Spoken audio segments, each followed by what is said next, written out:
మన ప్రభువు రక్షకుడైన యేసుక్రీస్తు నామమున మీ అందరికీ నా శుభాభివందనములు. నేను డాక్టర్ మణి కుమార్. ఈరోజు దేవుని మాట, దేవుడు నీకు విస్తారమైన పంట అనుగ్రహించును గాక. మరి నేటి ఆధునిక పోటీ ప్రపంచంలో ప్రతి ఒక్కరు కూడా ఎంతగానో పోటీ పడుతున్నారు. ప్రతి రంగములోనూ కూడా ఉన్నత స్థితిలో లేకపోతే కనుక మనం ముందుకెళ్ళని పరిస్థితి. ఈ రోజుల్లో మనం చూసినట్లయితే వ్యవసాయమైనా కానీ, అదేవిధంగా మరి ఉద్యోగమైనా కానీ, వ్యాపారమైనా కానీ, విద్య అయినా కానీ, అదేవిధంగా గృహిణీలైనా కానీ మనం చూసినట్లయితే వారి పనిలో మరి శ్రేష్టత ఉన్నప్పుడే కానీ వారు ముందుకు వెళ్ళని పరిస్థితి. మరి వ్యవసాయదారులు అయితే మంచి పంట వేస్తేనే కానీ, మంచి విత్తనాలు వేస్తేనే మంచి పంట రాదు. అదేవిధంగా ఉద్యోగస్తులు చూసినట్లయితే వారు మంచి జీతాన్ని పొంది మంచి పదోన్నతను పొందినట్లయితే వారికి పంట వచ్చినట్టు. అదేవిధంగా వ్యాపారవేత్తలు చూసినట్లయితే వారి వ్యాపారంలో మంచి లాభాలు వచ్చినట్లయితే వారు మంచి పంట కోసినట్లయితే, విద్యార్థులు అయితే కనుక ఉన్నత స్థితిలో ఉత్తీర్ణులు అయితే కనుక వారు మంచి పంట కోసినట్లు. అదేవిధంగా గృహిణీలు అయితే వారి కుటుంబాన్ని ఆనందంగా చేసుకున్నట్లయితే వారు మంచి పంట కోసినట్లు. మరి ఈ పంట కొయ్యాలంటే ఏం చేయాలండి? పంట కొయ్యాలంటే విస్తారమైన విత్తనాలు కూడా చల్లాలి. మంచి విత్తనాలు చల్లితే మంచి పంట వస్తుంది, శ్రేష్టమైన చల్లితే శ్రేష్టమైన పంట వస్తుంది. మరి వ్యవసాయదారులకు చూసినట్లయితే వాళ్ళు శ్రేష్టమైన ఆరోగ్యపరమైన మంచి జాతిపరమైన విత్తనాలు వేస్తే వారి పంట మంచి పంట వారి చేతికి వస్తుంది. అదే కనుక మరి ఉద్యోగస్తులు కానీ, వ్యాపారస్తులు కానీ అయితే మనం చూసినట్లయితే నిస్వార్థంగా సత్యముతో మరి ధనాపేక్ష లేకుండా వారు పనిచేసినట్లయితే వారి ఉద్యోగాల్లోనూ వారి వ్యాపారంలోనూ అధిక అభివృద్ధి వారు చూడగలరు. అదేవిధంగా మనం చూసినట్లయితే విద్యార్థులు అయితే కనుక కష్టించి పని చేసినట్లయితే, దుష్టత్వానికి దూరంగా ఉన్నట్లయితే వారు మంచి విజయాన్ని పొందుతారు.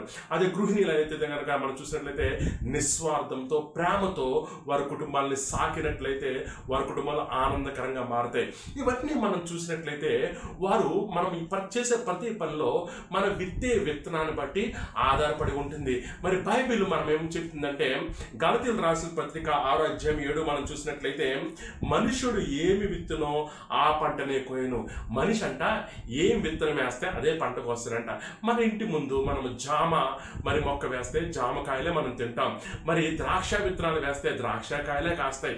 అదేవిధంగా మనం చూసిన వరి విత్తనాలు అయితే వరి పంటే మనం కోసుకుంటాం. అలాగే మన విద్యా రంగంలో కానీ ఏ రంగంలో అయినా సరే మనము చేసే పనిని బట్టి, మనం విత్తనాలను బట్టే మనకి ఫలం వస్తుంది. అందుకే మనం చూసినట్లయితే ఏ మత భేదం లేకుండా, జాతి భేదం లేకుండా, ఏ కుల భేదం లేకుండా, ఏ దేశ భేదం లేకుండా, ఏ జాతి భేదం లేకుండా ప్రపంచంలో ప్రతి ఒక్కరు కూడా వారి వారి పనుల్లో వారు పురోగతి సాధిస్తున్నారు. మనం రష్యా, చైనా దేశాలను చూసినట్లయితే దేవుడు లేకుండానే వారు అనేకమైన గొప్ప గొప్ప క్రియలు చేయగలుగుతున్నారు.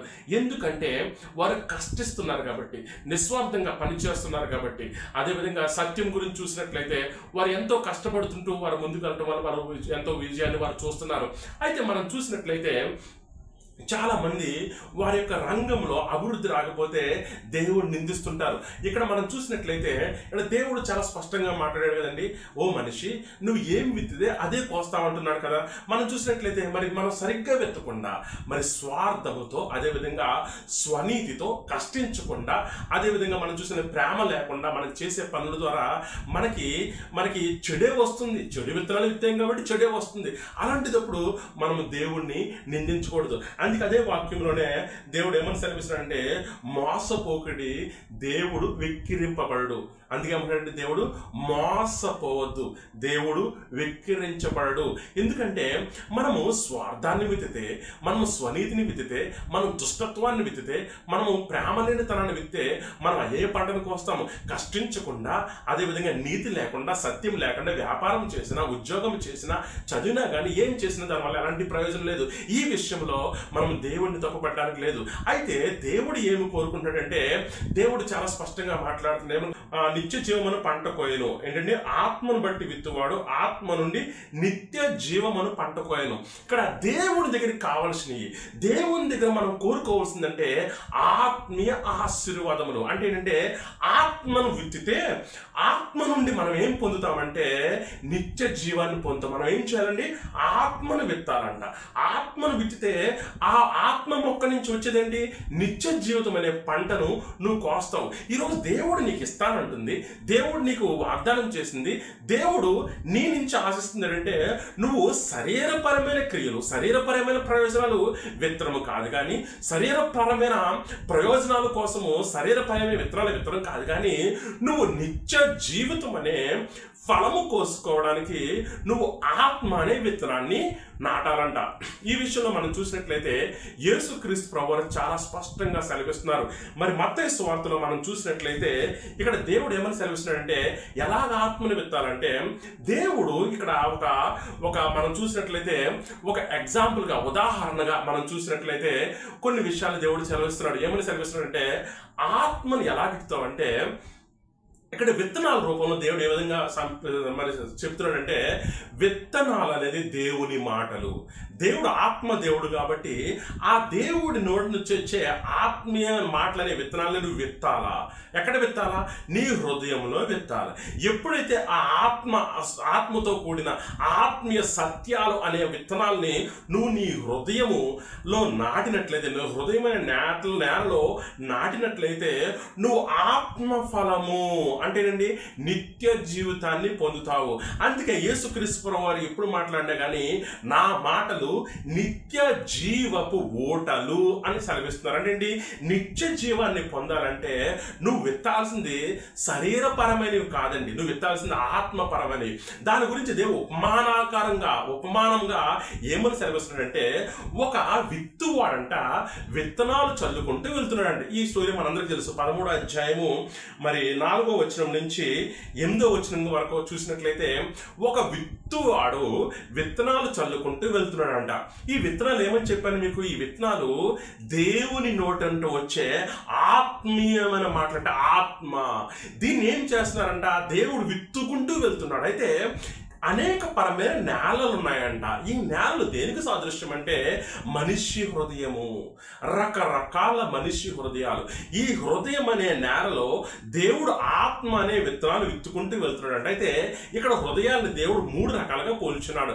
ఆ 3 ఏంటంటే మనం చూసినట్లయితే, మొట్టమొదటిగా మనం చూసినట్లయితే కొన్ని విత్తనాలు త్రోవ పక్కన పడ్డాయంట, కొన్ని విత్తనాలు రాతి నేల మీద పడ్డాయంట, కొన్ని విత్తనాలు ముండ్ల పొదల్లో పడ్డాయంట.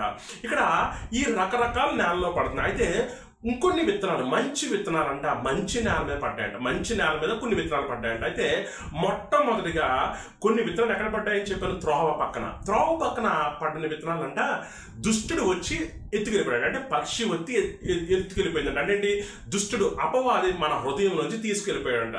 రెండవ రకమైన నేల ఏంటంటే ఒక రాతి నేల అంటే అటువంటి కఠినమైన హృదయము. ఇక్కడ ఏమవుతుందంటే మొదటగా విత్తనం పడినప్పుడు కొంచెము మొలకొస్తుంది, ఉత్సాహంగానే ఉంటుంది. కానీ తర్వాత మనం చూసినట్లయితే వేరు లోతుగా లేకపోవడం వల్ల, రాతి నేల వల్ల ఏమవుతుందంటే అక్కడ సూర్యుడు వచ్చినట్టునే వేడికి తట్టుకోలేక చచ్చిపోతాయి. అదేవిధంగా 3వ నేల మనం చూసినట్లయితే అవి ముళ్ళ పొదల్లో పుట్టాయంట. మరి ముళ్ళ పొదల్లో పడినప్పుడు అవి మొలకెత్తున్నాయి కానీ ఆ ముళ్ళ కంచెలు దాన్ని అణిచివేశాయి. అయితే 4వ నేల మనం చూసినట్లయితే మంచి నేల అంట. అక్కడ పడిన విత్తనాలు మాత్రం అద్భుతంగా ఫలించాయంట. దీన్ని డీకోడ్ చేస్తూ దేవుడు ఎవరు మాట్లాడతాడంటే, ఇదే 13వ అధ్యాయంలో 18 నుంచి మనం 23 వరకు చూసినట్లయితే దేవుడు ఏమని సెలవిస్తున్నాడంటే, మొదటి రకమైన మరి మనం చూసినట్లయితే త్రోవ పక్కన పడిన నేలంటే వాళ్ళు దేవుని మాటలు వింటారు కానీ వారి హృదయంలో వారు దుష్టుడికి కూడా చోటు ఇవ్వటం వల్ల, అంటే ఈ లోకానికి కూడా చోటు ఇవ్వటం వల్ల ఏమవుతుందంటే ఆ దుష్టుడు ఉన్న వాక్యాన్ని తీసుకెళ్ళిపోతాడు, ఆ విత్తనాలు తీసుకెళ్ళిపోతాడు. అంటే దేవుని వాక్యము అతని హృదయంలో నిలబడదు. ఇది ఎప్పుడైతే దేవుని వాక్యం నిలబడలేదో నువ్వు ఆత్మీయ ఫలాలు నువ్వు పొందలేవు. అదేవిధంగా రెండవది మనం చూసినట్లయితే రెండవ రక నేల ఏమని చెప్పి ఉన్నాను? రెండవ నేల మనం చూసిన రాతి నేల అంటే అర్థం ఏంటంటే ఎవరికన్నా కొంచెం కష్టాలు, ఐహిక పరమైన ఏమన్నా శ్రమలు, ఇబ్బందులు ఏమన్నా వస్తే గనక వారు తొలగిపోతారంట. అంటే నువ్వు సత్యం గురించి నిలబడినప్పుడు ఏమవుతుందంటే, నువ్వు సత్యం గురించి నిలబడినప్పుడు అనేకమైన శ్రమలు, హింసలు వస్తాయి. ఈ ఆత్మ అనే సత్యం గురించి నువ్వు పొందినప్పుడు, ఈ ఆత్మ అనే సత్యం గురించి నిలబడినప్పుడు అనేకమైన దాడులు వస్తాయి, అనేకమైన హింసలు వస్తాయి, అనేకమైన ఇబ్బందులు కలుగుతాయి, అనేక మంది ఒక వ్యక్తిని దూరంగా పెట్టవచ్చు. కానీ అవి సహించలేక వాళ్ళు ఏం చేస్తారంటే మధ్యలో వెళ్ళిపోతారంట. అర్థమేమైంది? ఆ సత్యంలో, ఆ దేవుని వాక్యంలో ఎక్కువ కాలం వారిని ఉండలేరు, ఎందుకంటే సత్యం కొరకు నిలబడలేరు కాబట్టి. అదేవిధంగా మనం చూసినట్లయితే 3వ నెల మనం చూసినట్లయితే ముళ్ళ కంచెలు అంట. ఈ ముళ్ళ కంచెలు ఏంటంటే మనం చూసినట్లయితే ఐహిక విచారాలతో దేవుడు పోల్చున్నాడు. ఐహిక విచారం అంటే ఏమి తుందుమా, అదేవిధంగా ఏమి త్రాగుదుమా, అదేవిధంగా మనం చూసినట్లయితే రేపు ఎలా బతకాలి, రేపు ఎలా దాచుకోవాలి, ధనాపేక్ష ఉండటం వల్ల ఏమవుతుందంటే అవి ముళ్ళ పొదల వలె నీ ఆత్మీయ జీవితాన్ని, దేవుని వాక్యాన్ని అవి అణిచివేస్తాయంట. ఆటోమేటిక్గా నువ్వేం చేస్తావంటే ఆత్మీయంగా ఫలించలేవు, ఆత్మీయ ఫలాన్ని కూడా నువ్వు పొందలేవు. కాబట్టి ఇక్కడ మనం చూసినట్లయితే దేవుడు కోరుకుంటున్న ఆత్మీయ ఫలాలు పొందకుండా ఉండడానికి కారణము మన హృదయము సరిగ్గా లేకపోవడమే. ఈ రోజు నువ్వు నిజమైన పంట కొయ్యాలంటే, ఆ నిజమైన దేవుని ఆత్మీయ ఫలములు నువ్వు కొయ్యాలంటే నీ హృదయాన్ని సరి చేసుకోవాలా. నీ హృదయంలో కనుక ఈ లోకమున్నా, ఈ హృదయంలో కనుక దుష్టత్వం అంటే సైతాను క్రియలున్నా, నీ హృదయంలో ఈ లోకమున్నా, నీ హృదయంలో మరి నీతికి నిలబడే, సత్యానికి నిలబడే మరి నేర్పు కానీ అలవాటు కానీ నీకు లేకపోయినా, అదేవిధంగా ధనాపేక్ష ఎక్కువ ఉన్నా కానీ, ఐహిక విచారాలు ఎక్కువ ఉన్నా కానీ నీలో దేవుని వాక్యము నిలబడదు, నువ్వు ఆత్మీయంగా ఫలించలేవు. ఇక్కడ దేవుని దగ్గర వచ్చిన ప్రతి ఒక్కరు కోరుకోవాల్సింది అంటే నా వ్యవసాయం బాగుంటుందా, పంట బాగా వస్తుందా లేదా, లేకపోతే నా ఉద్యోగంలో పదోన్నతి పొందుతానా లేదా, లేకపోతే వ్యాపారంలో నేను లాభాలు పొందుతానా లేదా, లేదా నా విద్యలో నేను టాప్ ర్యాంక్ వస్తానా లేదా, లేకపోతే నా గృహంలో మంచి మంచి కార్యాలు జరుగుతాయని కాదు. ఇక్కడ దేవుడు కోరుకుంటుంది ఏంటంటే ఆత్మీయంగా నువ్వు నిత్య జీవితాన్ని కోస్తున్నావా లేదా. గలతీయులకు రాసిన పత్రిక 6 దేవుడు సెలవిచ్చినట్లుగా నువ్వు ఆత్మీయమైన ఫలముగా నిత్య జీవాన్ని నువ్వు పొందాలి. అదే సమృద్ధి అయిన పంట. ఈ లోకంలో దేవునితో సంబంధం లేకుండా ప్రతి ఒక్కరూ ఈ శరీరాన్ని బట్టి వారు కష్టపడిన ప్రతి దాన్ని బట్టి వారు ఫలితం పొందుతున్నారు. దేవుడితో సంబంధం లేకుండా, దేశంతో సంబంధం లేకుండా ఎక్కడైనా ఎవరైనా సరే ఫలాలు పొందుతున్నారు. ఎందుకంటే వారి కష్టాన్ని బట్టి వారు పొందుతారు. ఎందుకంటే దేవుని వాక్యం సెలవిస్తుంది. ఎందుకంటే శరీర పరంగా నువ్వు ఉచితే శరీర క్రియలనే నువ్వు పొందుతావు. కాబట్టి నువ్వు శరీరంలో కావలసిన కామ కోరికలు, ధనము, సుఖము, సౌకర్యం కావాలంటే నువ్వు అవి పొందుతావు. దానికి దేవుడితో సంబంధం. ఎందుకంటే నువ్వు కష్టపడితే నువ్వు పొందుతావు. నువ్వు విత్తనాలు విత్తుతుంది. నాగడితో నీ హృదయం అనే నేల దున్నబడాలి. ఆ నేలలో ఉన్న రాళ్ళు తీసివేయబడాలి. ఆ హృదయంలో ఉన్న ఆ ముళ్ళ బీజాలు, ఆ ముళ్ళ ఇహలోకపరమైన ఐహిక విచారం అనే బీజాలు తొలగించాలి. అదేవిధంగా ఆ విత్తనాలకు మంచి కంచి వేసుకుని దాన్ని ప్రొటెక్ట్ చేసుకోవాలి. పక్షులు వచ్చి ఎత్తుకుపోకుండా ఆ వాక్యాన్ని కాపాడుకోవాలి. నువ్వు నీ హృదయంలో ఉన్న వాక్యాన్ని కాపాడుకుంటూ నీ హృదయాన్ని సిద్ధం చేసుకుని ఐహిక విచారాన్ని దృష్టిని దూరంగా ఉంచుతూ అదేవిధంగా సత్యం కొరకు నిలబడే తీర్మానం నువ్వు తీసుకున్నట్లయితే నువ్వు ఆత్మీయంగా ఫలభరితం అవ్వగలవు. అత్యంత పంట నువ్వు కోయగలవు. అదే నిత్య జీవము. అందుకే ఈరోజు దేవుడు నీతో ఏమని మాట్లాడుతున్నాడంటే, నా ప్రియమైన బిడ్డ, ఈరోజు నువ్వు ఇహలోకపరమైన అనేకమైన విషయాల గురించి ఉద్యోగంలో కష్టపడుతున్నావు, వ్యాపారంలో కష్టపడుతున్నావు, విద్యలో కష్టపడుతున్నావు, గృహంలో కష్టపడుతున్నావు, వ్యవసాయంలో కష్టపడుతున్నావు. తప్పలేదు. అన్నింటిలో నువ్వు చేసిన పనికి తగ్గట్టుగా ఫలం పొందుతావు. కానీ నిత్య జీవాన్ని పొందాలంటే కనుక నీ హృదయం సరి చేసుకోవాలి. ఈరోజు ఆ నిత్య జీవితానికి కావలసిన నీ యొక్క తరిపేది ఏది, నీ యొక్క కష్టం ఏది, నువ్వు ఎంత ప్రియారిటీ ఇస్తున్నావు. నిత్య జీవితం నువ్వు పొందాలంటే వాక్యానికి నువ్వు ప్రథమ స్థానం ఇవ్వాలి. వాక్యాన్ని నువ్వు నెమరు వేయాలి. వాక్యాన్ని నువ్వు ధ్యానించాలి. అదేవిధంగా వాక్యాన్ని ధ్యానిస్తూ నీ హృదయాన్ని సరి చేసుకుంటూ ఆ వాక్యము నీ హృదయంలో నిలబడే విధంగా చేయాలి.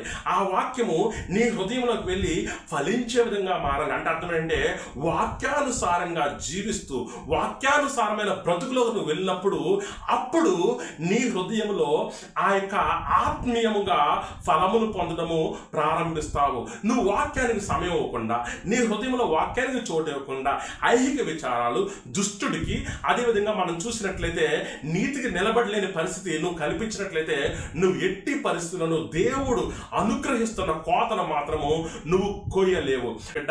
నువ్వు కష్టానికి ఫలితం పొందుతావు, కానీ దేవుడు ఏ కష్టం పొందమన్నాడంటే ఆత్మీయ కష్టం పొందు. దేవుని ఆత్మీయ ఫలాలు పొందడము అంత కష్టము కాదండి.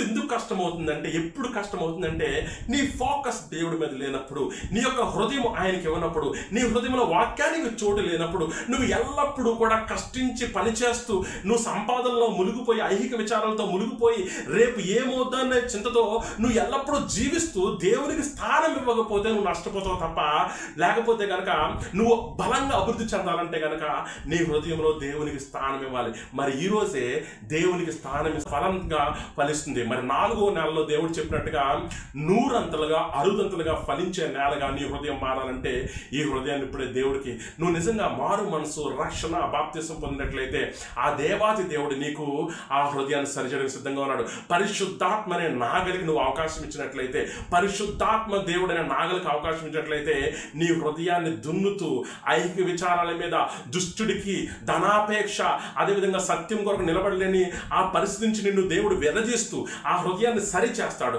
నువ్వు అవకాశం ఇచ్చినట్లయితే ఇప్పుడే నీ తరుణము. నువ్వు విస్తారమైన పంట కోయడానికి దేవుడు నీకు సిద్ధంగా ఉన్నాడు, అనుగ్రహించడానికి సిద్ధంగా ఉన్నాడు. ఒకవేళ కనుక నువ్వు అవకాశం ఇవ్వకపోతే కనుక ఇహలోకపరమైన శారీరకమైన పంటను కోసుకుంటేనే ఉంటావు తప్ప ఆత్మీయమైన పంటను కోయలేవు. మరి ఈ నెలలో దేవుడు నిన్ను బహుగా దీవించాలని, నువ్వు చేస్తున్న అన్ని పనుల్లో నువ్వు దీవించబడాలి. అదేవిధంగా అన్నిటికన్నా ఉత్తమైన ఆత్మీయంగా కూడా నిత్య జీవం అనే ఫలాన్ని కూడా నువ్వు పొందాలని హృదయపూర్వకంగా నేను కోరుకుంటున్నాను. దేవుడు ఈ వాక్యాన్ని దీవించబడును గాక. మీకు ఈ వాక్యం నచ్చినట్లయితే దయచేసి సబ్స్క్రైబ్ చేయండి. మీ యొక్క బంధుమిత్రులు కూడా తెలియపరచాల్సిందిగా కోరుచున్నాను.